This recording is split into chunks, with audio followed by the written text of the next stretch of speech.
निर्णय 8 अक्टूबर 2013 को supreme court ने दिया पेपर टेल मशीन लगाने का।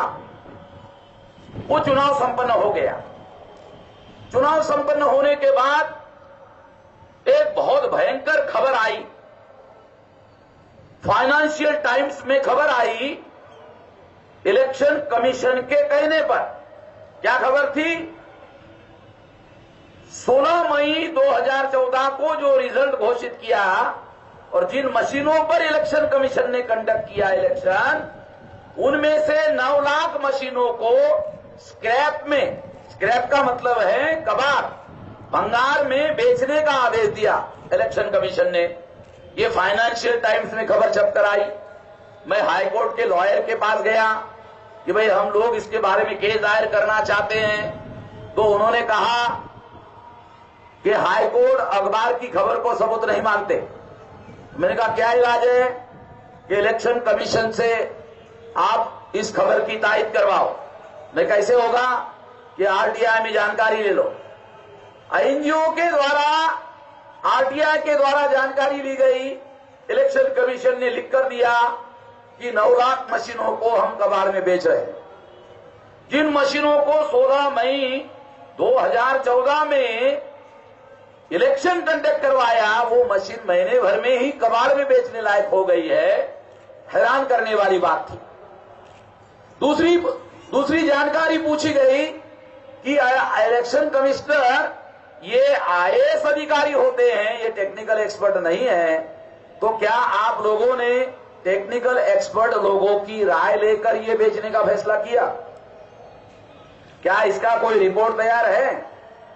क्या उसकी कॉपी हमको मिल सकती है? तो इलेक्शन कमीशन ने कहा ये हमारा आंतरिक मामला है, ये जानकारी हम आपको नहीं दे सकते।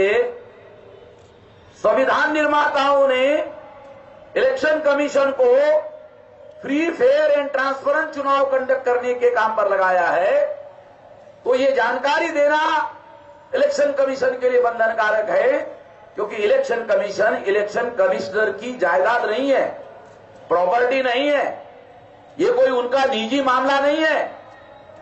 125 करोड़ जनता के भविष्य का फैसला चुनाव के द्वारा कंडक्ट करवाने की जिम्मेदारी लगाई गई है, तो ये कोई निजी मामला नहीं है उनका, ये दिया जाना चाहिए था। मगर उन्होंने वो जानकारी देने के बजाय उन्होंने वो जानकारी छुपाई। साथियों, अपराध शास्त्र में ये कहा जाता है कि जब जानकारी छुपाई जाती है तो निश्चित रूप में उसमें गड़बड़ी होने की आशंका होती है।